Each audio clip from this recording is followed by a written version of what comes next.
जाओ, चलो निकलो डोरियों से, चलो चलो मैदान में, बहुत तेजी से। जय गुरुदेव।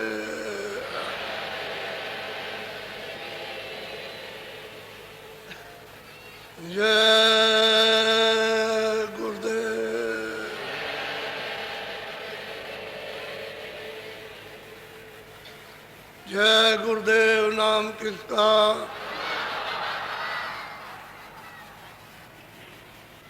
जय गुरुदेव नाम किसका।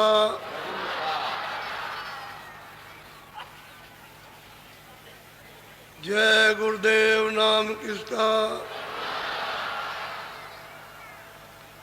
अब वो परमात्मा के नाम का बंद हो गया, अब ये नाम प्रभु का। तो प्रभु तो सबसे ऊंचा, ये प्रभु का नाम छोटा तो नहीं। इसलिए अब ये उच्चारण कीजिए कि जय गुरुदेव नाम प्रभु का है। देखो ये मनुष्य शरीर है, आपको मूलक थोड़े दिन के लिए मृतलोक में आपको दिया है।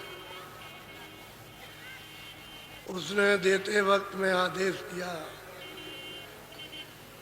कि तुम भजन करना, मैं तुमको उत्तम अमूलक मकान देता हूँ और दरवाजे पर बैठाता हूँ। जहाँ से ये सूरत आई है वहाँ पहुँचा दें। तो आपने प्रतिज्ञा की है कि हम आपकी भजन करेंगे। तो आपको वो अपना कौल प्रतिज्ञा आपको याद रखनी चाहिए और जीवात्मा को छुड़ाने के लिए उस मालिक का भजन जरूर। ये मकान किराए का है, आपका मकान नहीं है। उसने साफ सुथरा आपको दिया और कहा है कि मेरे मकान को आप गंदा मत करना, जो भी करना अच्छा करना, और तुम अपनी जीवात्मा को जगा के मालिक के पास पहुंचा दो। तो आपने उसके वादे को तो भुला लिया और आप कर्म करने लगे, तो मकान आपने उसका गंदा कर दिया, मैल से भर दिया, कूड़े कचड़े से, और बदबू और दुर्गंध आ रही है। तो वो आने ही वाला है। तो कहेगा कि भाई हमने मकान तुमको साफ दिया था, तो जैसा दिया तो ऐसा देना चाहिए था। तुमको मेरे मकान में अपना काम करना था तो अपना काम कर लेते। तो अपना काम किया नहीं, मेरे मकान को गंदा कर दिया, फिर वो ठुकाई करेगा बेदर्दी के साथ। ऐसी ऐसी कठोर यातना देगा कि तुम चिघार लगाओगे और वहाँ कोई सुनने वाला नहीं, कोई नहीं सुनता। इसलिए उसके मकान में रहो, उसके मकान को कूड़े कचरे से मत भरो। जो उसने नियम बनाया उसके मुताबिक, उसके अनुसार तुम पालन करो। देखो भी, सुनो भी, बोलो भी, सेवा भी लो, सेवा करो, काम करो, काम लो भी, काम दूसरों का भी करो, ये सब करो।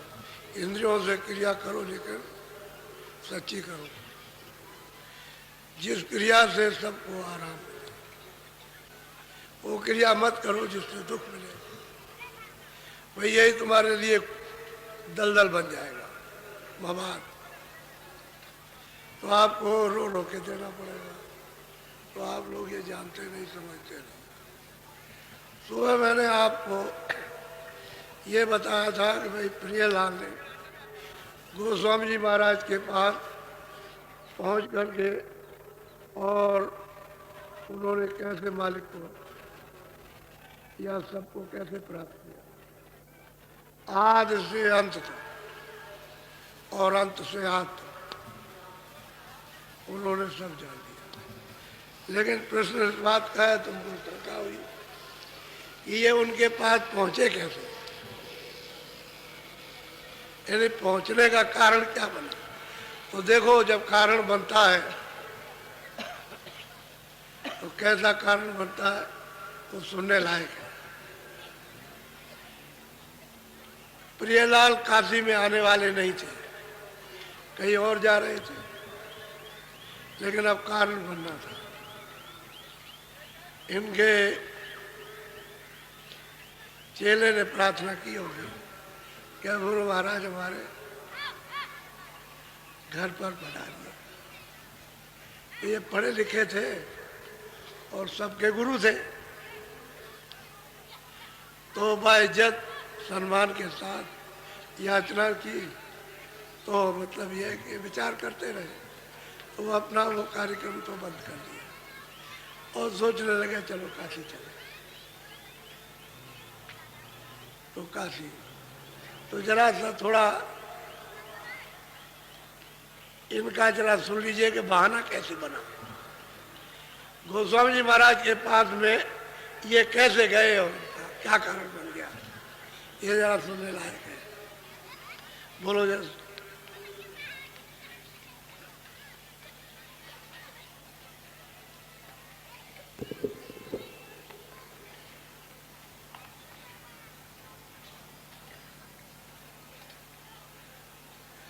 असयस कस भाको ये है ना, सुन सत्य हम बखाना, असयस वेद पुराण।